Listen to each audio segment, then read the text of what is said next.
Welcome back. My special guest on this portion of CLE 43 Focus, Dr. Carmine Stewart, President and CEO of Aspire Consulting and Educational Services. Christopher Richards is also here. He is Site Coordinator of Seeds of Literacy West. Again, thank you very much for being here. Before we went to break, we talked about the various levels of people getting, their GED and their diplomas. There are a couple of things that are happening as regards to this $425,000 in grants. I think you got from two organizations. Talk about the three levels, and then we'll talk about the grants.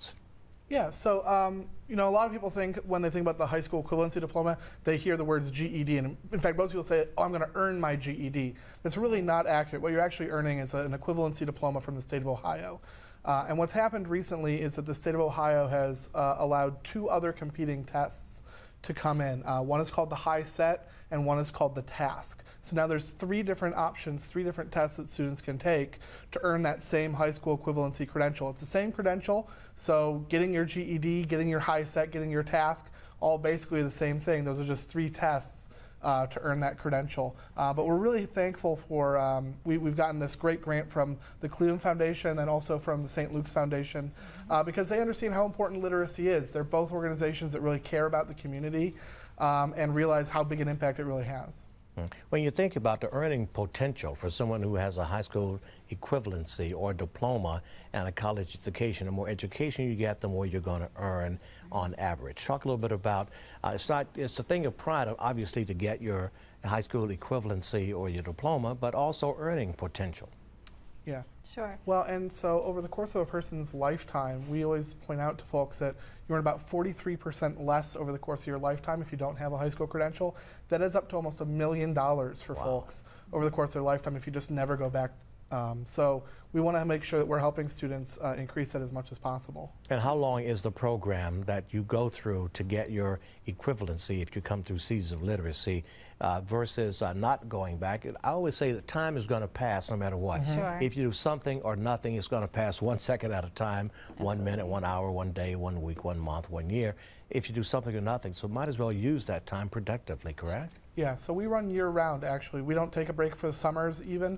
We run year-round. We're always having enrollment coming in, so students can come in any non-holiday week and register with us. And it's open-ended for each student because we do focus on one-on-one tutoring, one-on-one help. Students stay with us for as long as they need the help. Speaking of students, how many do you counsel throughout a year? Yeah, about 900 to 1,000. We like to say that we're about the size of the average high school. Okay, very good. Anything about what you do at Seeds of Literacy, or we have about a minute left overall? Well, part of what the funding is going toward is helping to train our tutors, because the changes, part of the reason for the change in the high school equivalency is that there are just demands from the workforce and demands from post-secondary education that students be better prepared or college and career ready. And so part of that goes into training our volunteer corps to be equipped to help students on pass whichever of the three tests they decide to take. To make sure they're up to task to teach, okay? Yeah. And the reality is that a lot of students are having extra expectations put on them that traditional high schoolers aren't. There's a program called WIOA, which is all about workplace and helping students get out into the workplace, which is a great goal.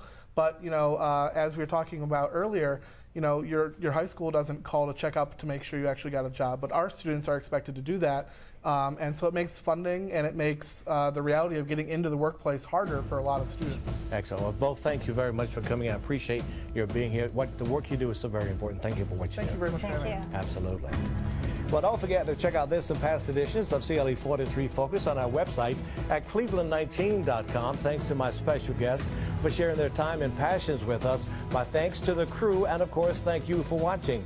Tune in every Sunday morning, 6:30, and keep saying hello when you see me out and about. It means a lot to me. I'm Harry Boomer, your host and executive producer of CLE 43 Focus. Every day brings a new opportunity to be better and to do better, so live your best life. Be well, everybody. Take good care. Bye-bye.